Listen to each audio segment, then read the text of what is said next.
illa huwa wa ilaihin nusur. Asbahna ala fitratil Islam wa kalimatil ikhlas wa ala din nabiyina Muhammadin sallallahu alaihi wasallam wa ala millatin abina Ibrahim hanifa wa ma kana minal musyrikin. Asyhadu an la ilaha illallah wa asyhadu anna Muhammadan abduhu wa rasuluh la nabiyya ba'dah. Allahumma shalli ala sayyidina Muhammad wa ala ali sayyidina Muhammad. Amma ba'd. Jamaah salat subuh yang dimuliakan Allah SWT, alhamdulillah pada kesempatan hari ini Allah berikan nikmat pada kita semuanya untuk memulai hari ini dengan sebuah amalan yang sangat dicintai oleh Allah SWT, amalan yang sangat disenangi oleh Allah SWT karena diganjar dengan ganjaran atau pahala sama dengan dunia dan seisinya.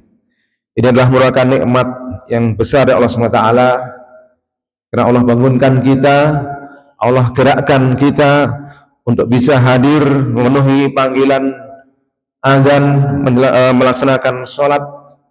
Mudah-mudahan sepulangnya kita dari Masjid Nurul Huda ini mendapatkan kemenangan dari Allah Subhanahu wa taala. Amin ya rabbal alamin. Jamaah salat subuh yang dimuliakan Allah Subhanahu wa taala, pada kesempatan kali ini kita akan membahas berkaitan dengan usul fikih ya. Karena dalam beberapa atau dalam banyak hal dalam kajian-kajian kita sudah banyak sekali membahas berkaitan dengan fikihnya itu sendiri. Apa itu usul fikih dan fikih?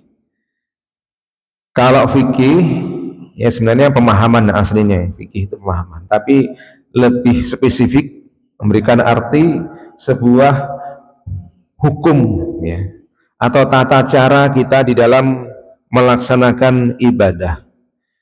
Tapi bagi kita kadang tidak tahu bagaimana fikih itu sendiri dirumuskan oleh para fuqaha. Ya.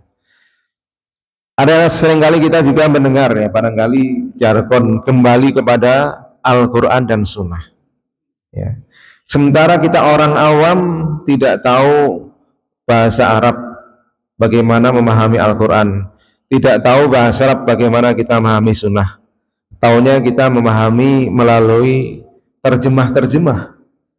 Apakah mungkin dengan memahami terjemah itu cukup kita bisa memahami bagaimana perintah dan larangan Allah dalam Al-Quran ya, maupun larangan-larangan atau perintah yang ada dalam sunnah? Ini menjadi permasalahan sendiri. Jadi jargon kembali kepada Al-Quran dan sunnah ini tidak mudah untuk bisa dilaksanakan khususnya oleh orang awam ya, kembali pada Al-Quran dan Sunnah. Oleh karena itu para jamaah subuh, jamaah Majelis Taklim pada kesempatan pagi hari ini, di dalam kitab-kitab ya, kitab-kitab fikih itu kita pernah mendengar atau melihat atau sebuah kitab yang sangat tipis, yaitu kitab Matan Abu Suja.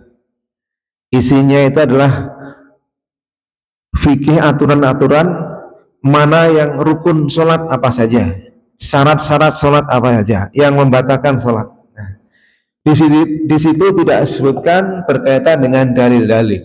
Ya. Kenapa demikian? Karena para fuqaha itu, para al-fikih itu, mereka sudah melakukan penelitian, melakukan kajian-kajian, kemudian dirumuskan dalam sebuah kitab yang tipis, yang kecil, yang siap dicerna oleh orang awam, yang siap dicerna oleh kebanyakan orang yang tidak memiliki kemampuan untuk melakukan mutolaah, melakukan menelaah ya. Nah, hukum-hukum itu sudah bisa langsung dikerjakan oleh kita orang awam ya. Kemudian kalau kita disodorkan dengan dalil-dalil, maka di situ nanti butuh pemahaman, karena tidak setiap perintah itu kalau dalam kajian itu tidak berarti sesuatu kewajiban. Nah, ini yang perlu kita pahami. Nanti ada yang perintah Artinya sihotnya atau bentuk katanya itu perintah, tapi justru maknanya itu larangan. Gitu. Nanti akan kita coba kaji di situ. Baik Bapak yang jemaah salat subuh yang dimuliakan Allah Subhanahu wa taala, sebelum kita masukin kepada bab fikih ini, kita harus memahami berkaitan dengan filosofinya terlebih dahulu, ya. Apa filosofi dari hukum-hukum Allah? Apa yang kenapa Allah mengharamkan sesuatu dan Allah itu menghalalkan sesuatu? Ini kita pahami filosofinya. Kenapa Allah menciptakan manusia kok dibikin susah, dibikin yang halal dan yang haram, ada pilihan. Yang haram itu nanti dosa, yang halal dapatkan pahala. Yang pertama harus kita pahami berkaitan dengan halal dan haram ini, apa sih yang dimaksud dengan halal? Apa yang dimaksud dengan haram? Yang tahu ini adalah yang halal itu yang boleh kita kerjakan, yang haram itu yang dilarang untuk kita kerjakan. Padahal kalau kita mendalami makna halal dan haram ini, itu semuanya adalah sesuatu yang dalam rangka untuk memuliakan manusia. Halal itu adalah mendudukkan, menempatkan sesuatu pada tempatnya, itu halal. Jadi kalau Bapak semuanya, kita manusia ini diberikan yang halal oleh Allah SWT, artinya Allah itu menempatkan kita pada tempat yang benar, itu halal. Misalkan Bapak sebagai tamu, ya, didudukkan di teras aja, itu artinya di tempat yang tidak disuruh masuk ke dalam, dikasih tempat duduk, dikasih minum, itu halal. Artinya ditempatkan pada posisi yang mulia. Nah, itu halal, arti yang halal yang pertama. Jadi kalau kita milih yang halal, artinya kita itu milih hal-hal yang sifatnya mulia, yang dimuliakan oleh Allah SWT. Pilihan kita yang mulia itu halal. Kemudian yang kedua, makna dari haram itu apa sih yang haram? Yang tahu kita itu haram itu dilarang gitu kan. Padahal haram itu memiliki kata yang sama, harama. Pernah dengar kata hormat nggak? Hormat, ada tak marbutohnya itu, diberikan penghormatan, dihormati, dimuliakan. Artinya haruma itu ya dimuliakan. Artinya haram itu yang maknanya kita secara letter dilarang, sesungguhnya adalah memuliakan. Jadi misalkan sama dengan tadi itu, ada tamu gitu ya, ada tamu datang ke rumah kita, misalkan rumah kita kebetulan besar gitu ya, kemudian ada tempat kamar mandinya banyak, ada tempat kamar mandi di dalam, ada kamarnya yang istimewa, ada tempat kamar mandi di luar yang biasa dipakai oleh satpam, ibaratnya rumahnya gede gitu. Ada tamu, kalau kita ada tamu itu kebetulan teman yang kita hormati, kira-kira apa yang kita lakukan? Jangan ke kamar mandi itu, ya kan? Melarang, jangan ke kamar mandi itu, kamar mandi itu biasa. Ada spesial lagi, kamar mandinya adalah di dalam, yang luar biasa, yang dari marmer, ya, yang megah, yang bagus di situ. Sebagai tuan rumah melarang, jangan di situ. Artinya larangan itu adalah penghormatan sesungguhnya. Dilarang makan yang kotor-kotor, dilarang di tempat ini, dilarang makan babi. Dan sesungguhnya adalah memuliakan manusia. Jangan makan yang begitu. Ada makanan yang lebih mulia, yang lebih sehat, yang lebih mengenakkan, makanan yang selain itu. Itu sesungguhnya filosofi dari haram, ya, halal dan haram yang harus kita pahami. Jadi dengan demikian, kalau kita sudah memahami halal dan haram adalah dalam rangka untuk mendudukkan dan memuliakan manusia kita sebagai hambanya di tempat yang mulia, maka tentu kita tidak akan pernah merasa bahwa halal dan haram ini sebagai sesuatu yang menyengsarakan manusia, ya. Tapi sesuatu yang memuliakan, menempatkan kita manusia di tempat yang luhur, yang tinggi. Nah, ini filosofi yang pertama. Kemudian yang kedua, kenapa Allah itu memberikan aturan-aturan, hukum-hukum kepada manusia, halal dan haram? Yang kita tahu kalau dalam hukum takrif itu ada haram, kemudian makruh, mubah, sunnah, dan halal. Ada tambah dua lagi, yaitu sah dan batal. Ya. Kenapa ada hal yang seperti itu? Itu semangatnya sama, yaitu dalam rangka untuk memuliakan manusia, dalam rangka untuk memilih manusia, di dalam rangka untuk menguji manusia hambanya.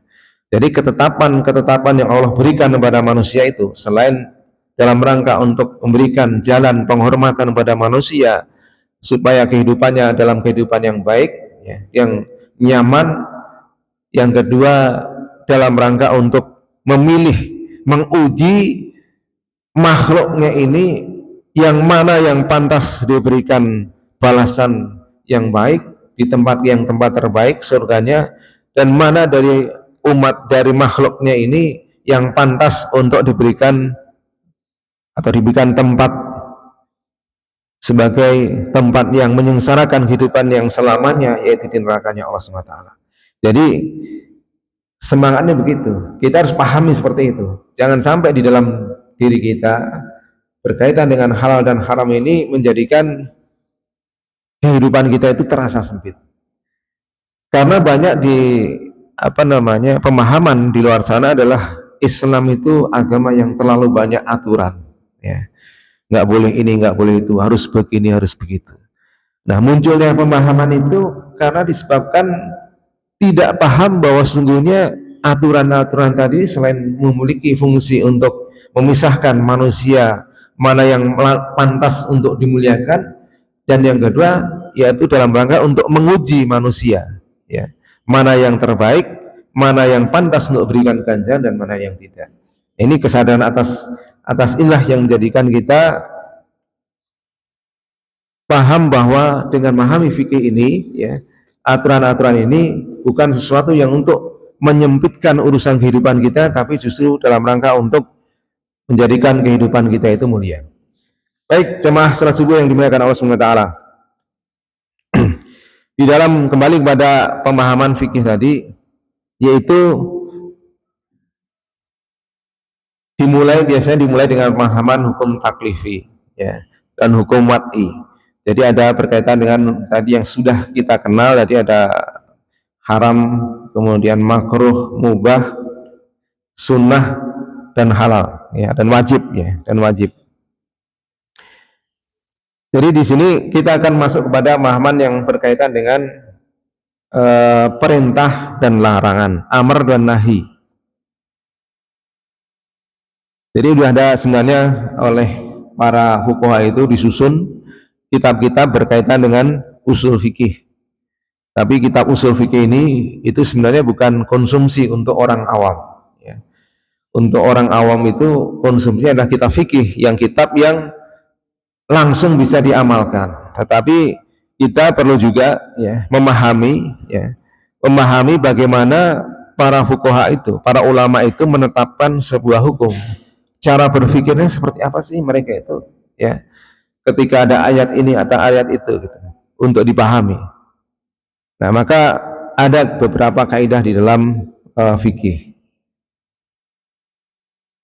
Nah, yang pertama berkaitan dengan ta'riful amru wa bayanuhu. Qala musannifu rahimahullah ta'ala wa nafa'ana bihi wa bi ulumihi fid dharain amin. Wal amru istid'a al-fi'li, yaitu permintaan untuk mengerjakan sesuatu bil qauli, dengan perbuatan, miman huwa dunahu ala sabilil wujub. Jadi yang dimaksud dengan perintah itu adalah sebuah permintaan untuk melakukan amal bil qauli, yaitu dengan ucapan. Jadi kalau perintah yang pakai isyarat itu bukan amr dalam kaidah konsep ini, ya, usul fikih, itu harus dengan kata-kata. Jadi kalau kita ada perintah sini, misalkan pakai nggak ada ucapannya, hanya isyarat, itu bukan amr. Atau pergi gitu misalkan, ya, atau ke sini gitu, ya, atau diam gitu, ya, dengan isyarat. Jadi itu bukan amr. Jadi yang pertama adalah pemeramaan kerjanya. Yang dimaksud dengan amr atau perintah itu adalah yaitu permintaan untuk mengerjakan sesuatu dengan kata-kata perintahnya tadi. Iman huwa dunahu ala sabilis wujub, ya. Jadi kepada siapa? Dari siapa kewajiban itu? Yaitu dari orang yang ada di bawahnya. Artinya kedudukan yang diperintah tadi, yang diminta itu kedudukannya ada di bawah. Ya, artinya antara bos dengan anak buah itu perintah. Ya. Orang tua dengan anak itu perintah. Allah SWT kepada makhluknya, ya. Itu adalah perintah. Ini yang dimaksud amr. Fa in kana istin'a minal musawi, ya. Apabila permintaan itu kepada orang yang sejajar, sumiyal iltimas, ya. Kalau mintanya itu kepada orang yang setara, sesama teman, ya, sejajar, itu namanya bukan apa namanya perintah, tapi iltimas, ya. Iltimas itu apa namanya, ajakan saja, ajakan, bukan perintah, ya. Au minal a'la sumyal soal. Jadi kalau permintaannya itu dari orang yang kepada yang lebih tinggi, itu disebut dengan doa. Jadi permohonan. Jadi ada 3 ya berkaitan dengan amar tadi ya semuanya. Yaitu kepada orang yang tinggi, kepada yang rendah, itu namanya amr, perintah. Kepada yang sesama itu adalah ajakan, kepada yang lebih tinggi itu adalah permohonan atau doa kalau pada hamba kepada Allah SWT, ya. Nah, ini yang berarti yang dimaksud dengan perintah, ya, perintah di dalam fikih. Kemudian perintah itu ada sigotnya. Apa itu sigot? Yaitu bentuknya. Bentuk perintah itu seperti apa? Kata-kata. Tadi kan bil qaul, ya. Yaitu sigotnya itu dengan fi'il amr kalau dalam bahasa Arab, ya. Fi'il amr yaitu dengan if'al atau ushrub, minumlah, ya. If'al, kerjakanlah, ushrub, ya. Idrib, pukullah, gitu. Itu adalah bentuk atau sigot di dalam perintah. Itu yang bentuk yang pertama. Atau bentuk-bentuk lain yang menunjukkan itu adalah perintah, ya. Itu adalah merupakan perintah. Yaitu misalkan berkaitan dengan perintah puasa Ramadan. Perintah puasa Ramadan itu tidak menggunakan kata berpuasalah, tapi menggunakan kata-kata kutiba, ya. Yaitu menggunakan fi'il mati majhul, yaitu sebuah ketetapan dari Allah SWT. Tapi kutiba ini memiliki makna perintah. Nah, ini bedanya. Kalau sholat, aqimus sholah, ya. Wa atuz zakat, tunaikanlah zakat. Tapi kalau puasa, kutiba. Ini juga merupakan perintah. Nah, berikutnya bagaimana dengan berkaitan dengan perintah itu? Itu ada beberapa sigot atau bentuk, ya, di dalam perintah itu.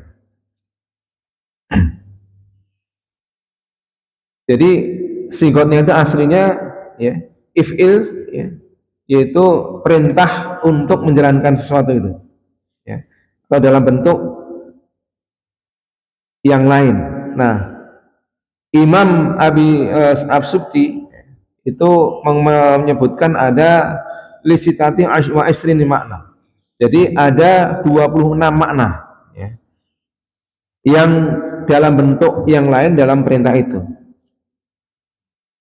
Jadi makna perintah itu ada yang nanti akan kita pahami, ya, bahwa tidak semua perintah itu adalah berarti sesuatu kewajiban yang harus dikerjakan.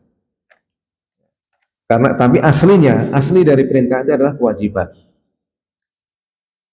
Makna yang pertama, ya, nanti sebagian nanti akan kita bahas, ya, dari perintah atau amr itu. Yang pertama ini dalam kitab Al-Wajiz, ya, al-wujub, yaitu sebuah kewajiban. Amr itu yang pertama adalah wujub. Wa dzalika qaulihi ta'ala, yaitu sebagaimana firman Allah SWT, aqimus sholah, ya. Jadi perintah sholat ini adalah kewajiban, ya. Bentuknya jelas sekali bahwa sholat adalah merupakan kewajiban. Itu makna yang pertama. Kemudian yang kedua, an-nadbu atau sunnah. Wadzalika qaulihi ta'ala fakatibuhum in alimtum fihim. Nah, ini perintah Allah Subhanahu wa taala ketika diperintahkan untuk memerdekakan budak. Jadi budak pada zaman dahulu itu masih berlaku ya, pada zaman dahulu itu ada perintah untuk membebaskan budak-budak ya. Tapi membebaskan budak pada saat itu adalah sifatnya adalah hukumnya sunnah, bukan sesuatu yang wajib ya. Kenapa demikian? Dimaknai sunnah pada saat itu, yaitu membebaskan budak itu harus dengan pertimbangan-pertimbangan. Jangan sampai ketika budak itu dibebaskan menjadi terlantar ya. Apalagi misalkan budak perempuan yang tidak memiliki kemampuan apa-apa, bisa jadi menjadi pelacur pada saat itu misalkan ya. Jadi perintah fakatibuhum yaitu itu sifatnya sunnah gitu. Mandub itu adalah sunnah. Kemudian yang ketiga yaitu makna atau perintah itu bisa bermakna takdib, yaitu sifatnya adab saja. Wadzalika qaulihi, sebagaimana sabda Nabi sallallahu alaihi wasallam li Amrin ibni Abi Salamah wa huwa tifli sohir. Jadi ketika Rasulullah SAW memerintahkan pada Umar bin Salamah, ya seorang anak-anak yang masih kecil ya. Wayadahu tatisu fi sifhah. Jadi ketika makan itu ada anak kecil lagi makan, tangannya itu kemana-mana, ambil sana ambil sini gitu ya, ketika ada makanan itu. Ambil yang jauh, ambil yang dekat, pokoknya berantakan lah ini nih, ngambil makanan ketika makan bersama. Maka Nabi bersabda, kul mimma yalik, makan dari yang dekat. Nah, ketika memerintahkan makan yang dekat ini sifatnya sunnah atau apa? Adab. Ternyata kalau dalam kitab ini itu disebut sebagai adab. Ambil makan dari yang dekat saja gitu. Itu sifatnya adab. Bukan sebuah kesunahan, sunnahnya. Seringkali kan gitu ya. Sunnahnya ngambil yang dekat. Ya, karena kita tahunya kan sunnah dan ini ya kan di hukum 5 hukum itu kan wajib, sunnah, mubah. Padahal yang di sini adalah kul mimma yalik itu bermakna adab saja, bukan sebagai sebuah kesunahan. Wal farqu baina nadbu wan ta'dib, ya. Perbedaan antara sunnah dan adab ya. Anna ta'dib li tahdzibil akhlak ya. Kalau adab itu hanya untuk ini aja, untuk akhlak saja. Apa itu akhlak? Untuk apa namanya ya, akhlak ya, perbuatan. Wal islahul adat, dalam rangka untuk memperbaiki kebiasaan ya. Wan nabdu li thawbil akhirah, sementara kalau sunnah itu urusannya dengan pahala ya, pahala akhirat. Jadi kenapa Abu Salah apa namanya Umar bin Salamah tadi itu disuruh perintah Nabi ambil yang dekat-dekat aja gitu. Itu sebenarnya lebih pada pengajaran adab ya, perintah untuk makan dari yang dekat supaya apa namanya memperbagus ya. Kita makan ya, lagi rame-rame makan berantakan rebutan yang jauh-jauh gitu. Jadi ngambil yang jauh itu bukan sesuatu yang dilarang, ambil yang dekat itu bukan sesuatu yang disunahkan ya. Contohnya ketika kita makan di rumah sendiri gitu ya, ini juga nggak perlu ambil yang dekat-dekat. Misalkan rendangnya di jauh sana gitu. Ya udah ambil aja yang jauh, rendangnya di situ misalnya. Yang dilarang di sini, yang diperintahkan ambil yang dekat ini lebih kepada adab. Jangan sampai di dalam adab itu, dalam akhlak kehidupan bergaul itu nampak rebutan di situ.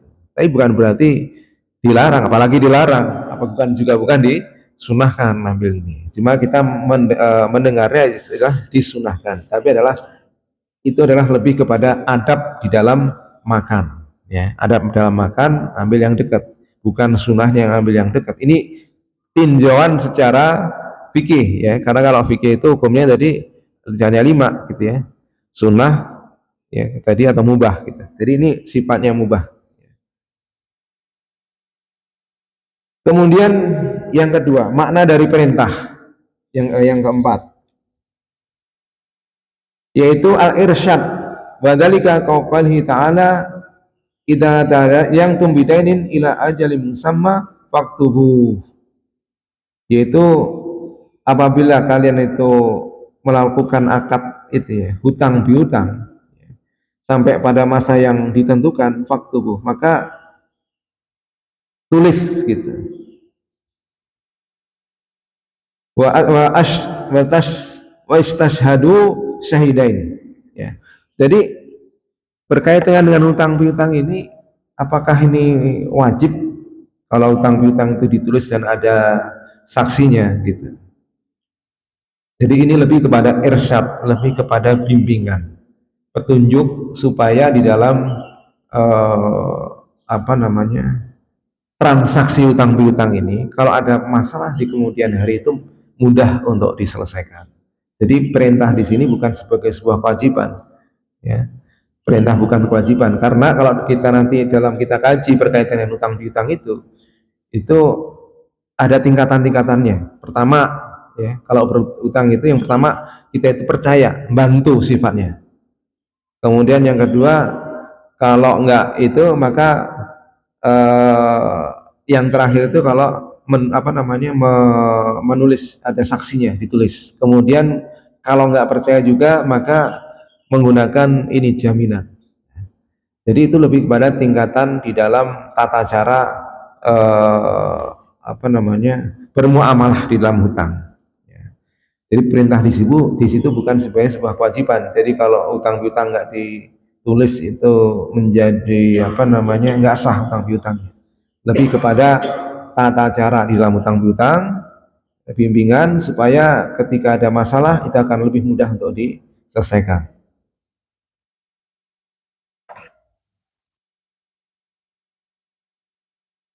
Kemudian ya, yang keenam ya, lanjut kita lompat. Yang makna perintah itu adalah al-ibahah, yaitu sifatnya mubah. Wadzalika qaulihi ta'ala kulu minat thayyibat. Ya. Jadi Allah SWT memerintahkan kulu minat thayyibat. Makanlah dari hal yang baik-baik. Artinya kulu, perintah makan di situ bukan sesuatu yang wajib, makan lagi gitu, bukan, tapi adalah sebagai sebuah kebolehan makan, mubah. Makan itu hukumnya mubah gitu ya, hukum asalnya mubah.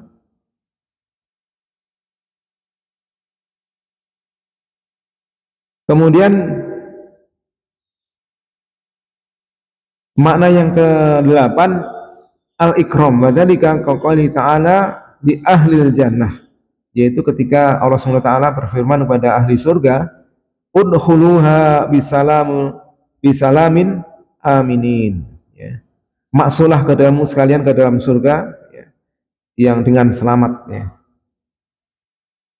Perintah Allah di sini itu bukan ini ya, bukan perintah yang sifatnya wajib atau ini, tapi lebih kepada memuliakan. Bagaimana Allah memuliakan hamba-hambanya yang layak untuk diberikan tempat di surga.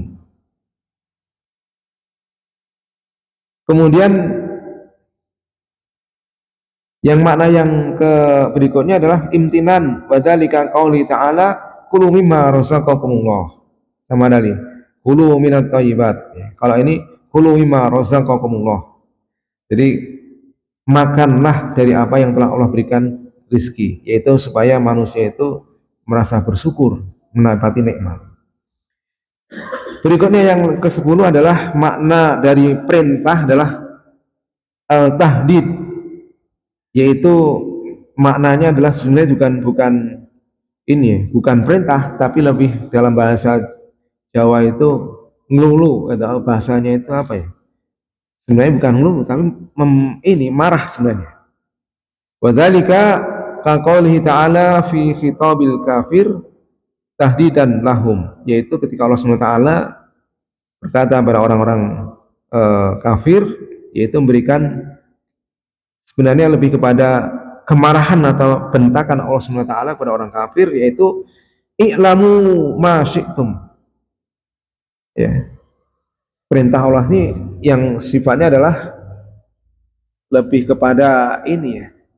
Allah Subhanahu wa taala lah. Ya udah, kerjakanlah kalau kamu mau semaumu lah gitu, kepada orang kafir. I'lamu ma syi'tum. Kerjain apa saja kalau kamu mau gitu. Jadi perintah ini bukan sebagai sebuah kewajiban, tetapi merupakan sebuah kemarahan dari Allah Subhanahu wa taala.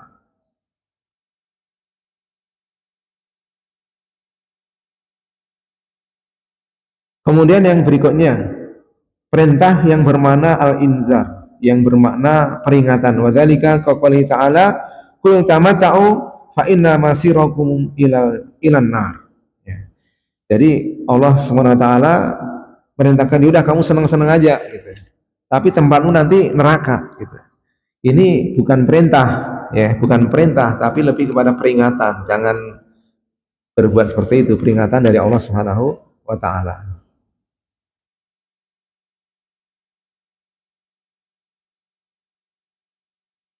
Kemudian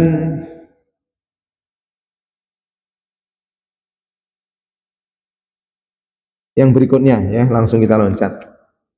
Makna yang berikutnya adalah makna perintah adalah takjiz, yaitu merendahkan sebuah tantangan.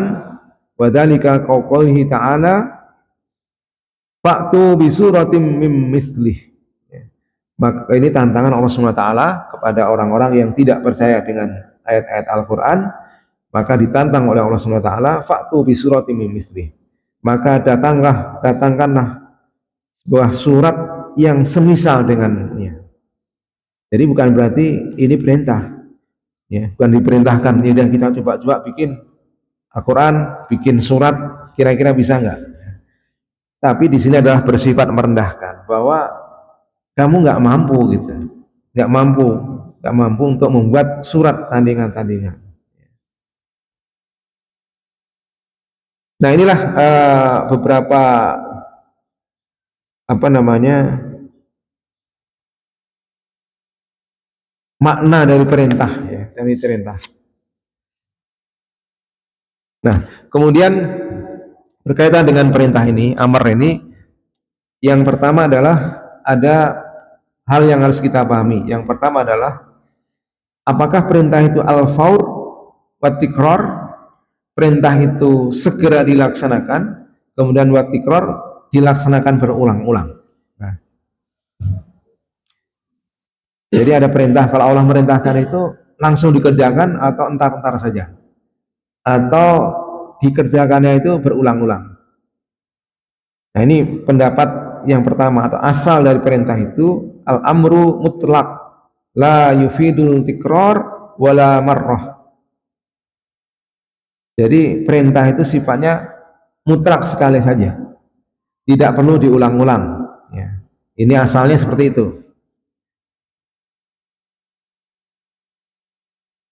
Kemudian yang kedua, al-amru mutlak bisifati au bisyarti. Perintah itu sifatnya mutlak dengan sifat dan ini ya, dengan syarat-syaratnya.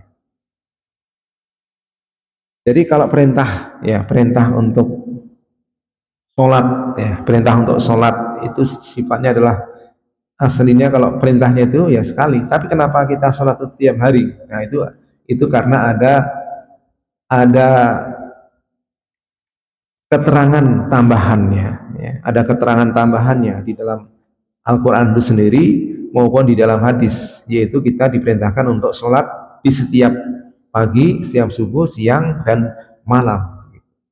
Dan perintah itu berarti siang, pagi, dan malam itu kan berulang terus. Hari ini, besok lagi ada pagi lagi, ada siang dan malam. Artinya sholat untuk 5 kali sesuai dengan apa yang diajarkan oleh Rasulullah SAW. Ya.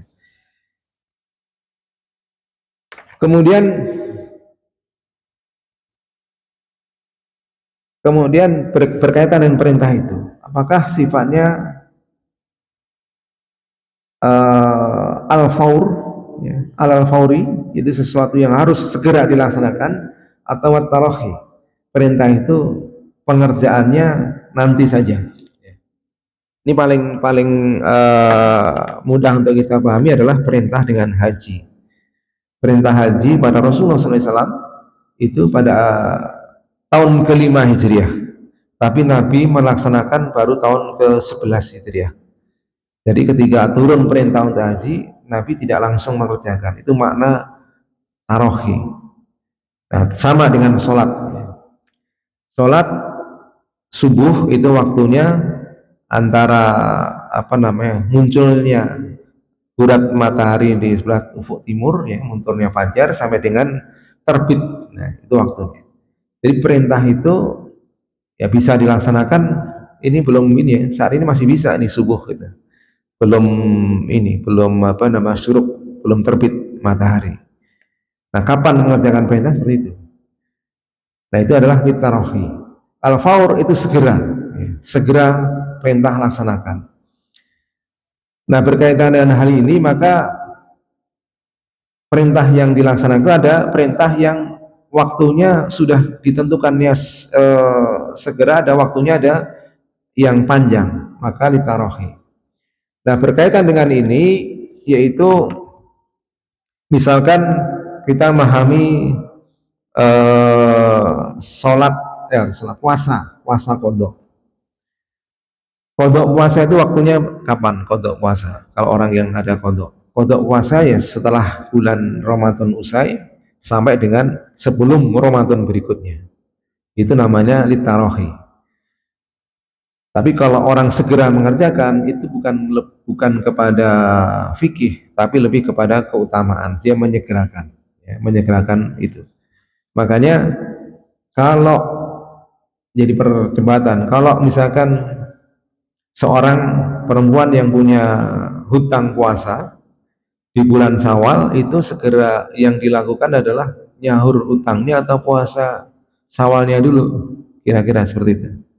Nah, itu kalau puasa bayar hutang itu waktunya panjang, setahun 11 bulan sampai dengan bulan berikutnya. Sementara kalau puasa Syawal waktunya sebulan. Jadi ketika misalkan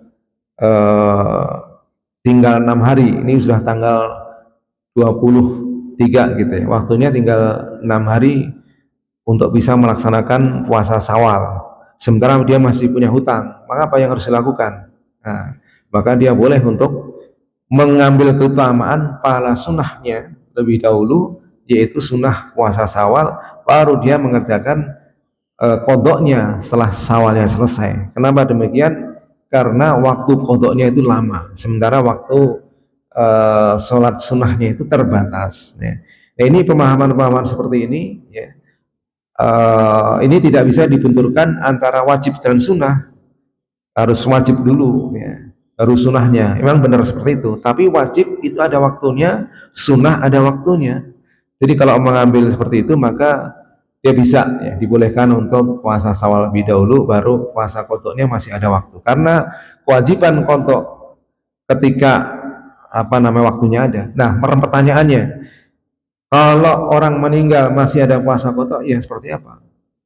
Ya udah terbebas dari kewajibannya, karena kodoknya puasa itu Allah berikan waktu yang lama, kecuali Allah berikan waktu yang sempit. Maka ketika tidak dikerjakan di waktu yang diberikan itu berarti dia sudah dosa meninggalkan perintah. Tapi ketika masih ada waktu kemudian dipanggil oleh Allah Subhanahu wa taala, maka di situ tidak ada dosa bagi dia untuk meninggalkan ini, karena memang waktunya diberikan oleh Allah Subhanahu wa taala lama. Nah, kemudian juga ketika orang berkaitan dengan tertinggal dengan sholat, tertinggal sholat itu ada dua sebab, ya. Yang pertama, ketika tertinggalnya sholat karena lupa, tertidur, ya, itu dengan orang yang ketinggalan sholat karena sengaja, entar gitu ya, misalkan ya, ini sholat duhur entar dulu gitu ya, dia masih ada kerjaan yang harus diselesaikan, tiba-tiba terlupa sudah masuk asar gitu, maka apa bedanya hukum yang orang itu tertidur, ya, tidur jam 11 bangun jam setengah 4 gitu misalkan ya, berarti dia ketinggalan sholat zuhur, itu beda hukumnya secara fikih ya. Kalau yang pertama tadi, yang entar sholatnya entar-entar, maka dia harus segera, begitu bangun harus segera melaksanakan. Tapi kalau orang yang tertidur, itu tidak harus segera melaksanakan pada saat itu. Dia bisa melaksanakan sholatnya di waktu yang lain. Gitu. Artinya tidak harus begitu bangun kaget lari langsung jengkirat ke kamar mandi, gitu ya, tidak. Itu beda. Kenapa? Karena memang ada sebuah riwayat ya, Nabi pernah pernah ketinggalan sholat subuh gitu ya, bangunnya karena saking capeknya gitu ya, itu saking capeknya ada sahabat kemudian sholat ketiduran karena perjalanan, dalam perjalanan ketiduran ya, capek, saking capeknya kemudian semua tertidur pada saat itu, dan ketika itu Nabi baru bangun, sudah ini terbit matahari ya, matahari sudah terbit. Nah, apa yang dilakukan oleh Nabi? Nabi tidak langsung sholat, begitu bangun langsung sholat ya, tapi Nabi perjalanan dulu. Kata Nabi ya, udah kita pindah dari sini karena ada setan di sini ya, yang mengganggu kita untuk bangun segera ya, pindah tempat baru sholat subuh.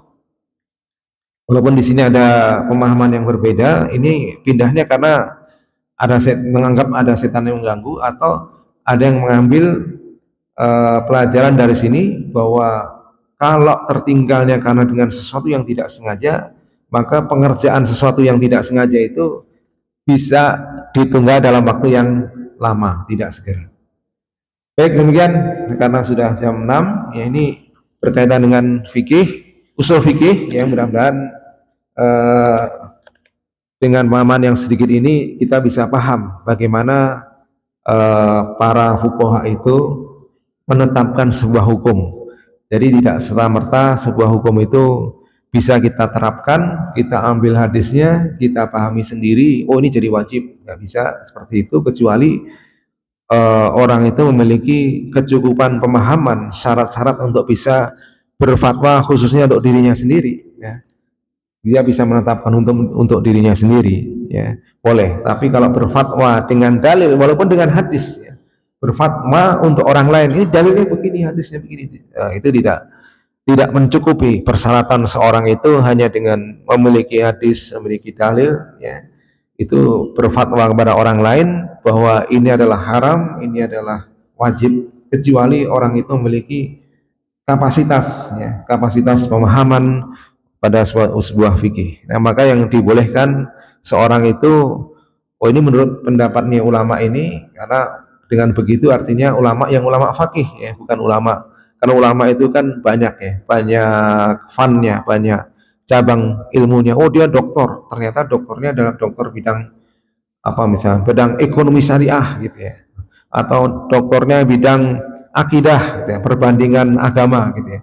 Sementara yang kita tanya adalah bab fikih, nggak nyambung gitu, atau sebaliknya. Jadi bertanya kepada ini orang yang sesuai dengan kapasitas keilmuan yang dimiliki, itu akan menjadi tepat jawabannya. Demikian, barangkali ada pertanyaan untuk mendalami berkaitan dengan hal ini. Kurang lebihnya mohon maaf. Assalamualaikum warahmatullahi wabarakatuh.